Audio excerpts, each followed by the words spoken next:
Hello, Martians! I'm not doing Con the Fruiter, okay? So, we've just been to Arrival. Holy Now, hell, that was fun. Now, I have to say, I'll be up front. Now, given the fact that Donald Trump was elected yesterday, and quite frankly, Donald Trump getting elected has had roughly the same effect on America as the landing of aliens. And freaking, I challenge any of you to tell me that I'm wrong there. You all know that I'm right. So, given the fact that Donald Trump is essentially the same effect as aliens, and having watched the movie, I think that the aliens in this movie are in some way related to Donald Trump. I'm pretty sure that is quite possible. Or at least Donald Trump's hair is related to these aliens. Yeah, I think the hair is Yeah, I'm related. sorry. Donald Trump's hair is definitely alien. Anybody who tells me that thing's not sentient is just, they're just kidding themselves. Anyway, so when I went into this movie, I came up with I made a pact with myself. I made a kind of a decision, as it were, that whatever way this movie came out, so seeing as this was, about the world being scared by aliens, and Donald Trump has had about the same effect, I decided that if this movie ends positively for the human race, then all will end well with Donald Trump. If it all ended in tears, then Donald Trump is going to be the end of the world. Okay, that was how I judged it. Now, I'm a complete asshole, so I'm not actually going to tell you how the movie ends, because that would actually ruin it. Yeah, you kind of have to go see it. Absolutely. So if you want to know whether Donald Trump is going to end badly or not, then I recommend you go and see the movie. Having said that, first things first, I have waited for a fucking long time for this movie. Not that I particularly was waiting for this movie, but I've been waiting for a bloody long time For something like it? for something that was cerebral, something that was science fiction, and something that wasn't just fucking people bashing the shit out of each other in the name of science fiction. And frankly, this one delivered every how. It was amazing. I mean, I know there have been other movies, but they're so few and far between. It's so not. And to be fair, this was a small site, more cerebral than most. Such that as the movie ended, I said, "Well, I'll be processing that for the next week."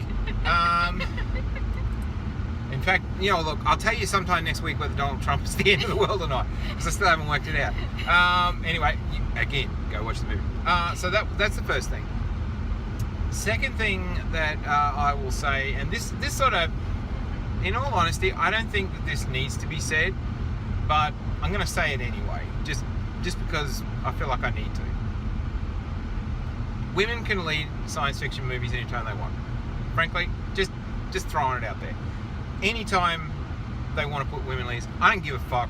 I'm fine with it. Just go ahead, do it, because Amy Adams is absolutely fucking amazing in this. I really, really enjoyed her. Considering awesome. She was, I am a Ghostbusters second reboot fan, okay? And I did feel like the Ghostbusters was hard done by in terms of the reviews. I understand why, because people made a political point about it, and that's not something I'm going to go into again. But in that, I can't, they had the Ghostbusters as kind of being these, as being, well, scientists, nerdy, and they sort of did a reasonable job. Well, Amy Adams just kicks their ass here. I mean, as much as I really enjoyed the Ghostbusters, Amy Adams playing a central character, etc. Look, she embraced femininity. She embraced everything that is, I guess, in many ways, comes part and parcel of being a woman, and she did a great job, basically being very cerebral and selling us on the idea that she was pretty much the smartest person in the room. It didn't take any convincing, even though in this Jeremy Renner is kind of supposed to be positioned as being the smartest guy in the room. Nah. It's clear that Amy Adams is the smartest person in the room. So that's the first point I'll make about Amy Adams in this movie. She absolutely rocks. Second point that I'll make about Amy Adams in this movie is, what the fuck are you doing, DC? My God, you've got this woman, you've made her Lois Lane, and you took up her time with Batman? For crying out loud! Yeah. You gave us Batman v Superman when we could have had a really decent movie with Amy Adams in it? What are you doing, DC? Get a grip! At least we got Wonder Woman to save the day. Yeah. Not that I'm saying that, you need women strong women are the difference between movies sucking and not sucking. I'm not going to join into the politics on that. As far as I'm concerned, I've said it before, I'll say it again, my main reason for enjoying women in the lead roles is because they bring something different to the story, and frankly, right now, I've seen just about every form of man story out there, and I'm quite okay with, and quite enjoying getting a woman's perspective on some of these stories, and particularly science fiction stories, and these sorts of stories. This is not a new story, by the way. I mean, it is kinda, I mean, it's clever, but First Contact is not exactly new. We just did a series on First Contact. I think, what was that? So about 6 or 7, 6 movies, I think. Yeah, about 6 movies. Yeah, 5 to 6 movies. so we covered First Contact in 6 movies. So and from all different eras. So I'm pretty sure that this is not new. But getting a woman's perspective on this was, again, anytime they want to put women in the leads, you can just do it. And I just see that, DC really, really wasted Amy Adams in Superman 2 and in Superman 1. Because let's face it, in the Superman movie, Superman's not exactly the most interesting of characters anyway. And that's not my fault. But however, as I said, Wonder Woman looks like it's going to rescue the day there. So that's the other thing I'll say. And the other thing that I'll say about this movie, just straight up, is and this was a really, really nice touch for me. So this was just out. So this is kind of first night, I think, isn't it? Yeah, I believe so. It came out from pretty much, I've been watching for this one to come, and I'm pretty sure that this was the opening night as far as that goes. So we went on opening night. There you go.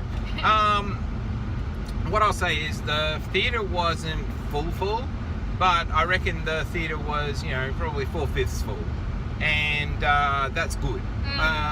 For a movie that was clearly a very cerebral movie, cerebral science fiction, and certainly it wasn't the, oh my God, here's some aliens, oh my God, here's some big guns, oh my God, let's shoot some shit up. There was none of that. So given the fact that there was not aliens, not big guns, and not shooting anything up, in fact, there was one explosion in the entire thing of consequence, and I'm not going to spoil that for you, but the way they handled it, absolutely genius. And they really handled that whole that whole militaristic part. Yeah, exactly. It felt like that could happen. Exactly. Everything that happens in this movie, for a movie that is clearly going outside of the realms of everything we know in terms of technology, etc. And look, I'll deal with a couple of little points without any spoilers, promise, because you just got to go and see this one. I think I was sort of going to review it, but no, I feel like you just got to go and see it. Look, the way they handled the military and everything in this, I think was done very, very good. So, to have a really cerebral movie with a 4/5 full cinema on opening night in our neck of the woods, which is not exactly, intellect central. Yeah. In fact, this was the only movie of the night. I checked the board because they always put up on the board how full each of the cinemas are, to be very helpful, which I think is rather nice. How many tickets have we sold? Because you need to know, are you going to be fighting for a seat when you get in there or not? And I thought that was rather nice that it was 4/5 full. That was good. That made me feel like there is hope for humanity. Yeah. Now I know that tonight there are a good number of people who didn't vote for Donald Trump, who basically have strong views on hopeful humanity. All I can say is take a deep breath. Sun's still coming up. World hasn't ended. Just like in The Arrival, there is another day.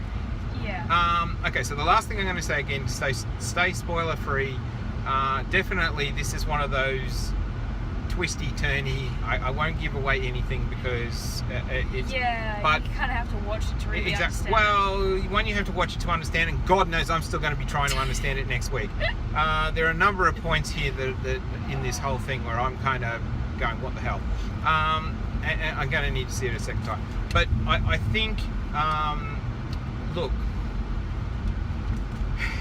this is what science fiction, in my mind, should be doing most of the time. This had an A-list star and in Amy Adams, because I think she is definitely in the A-list now.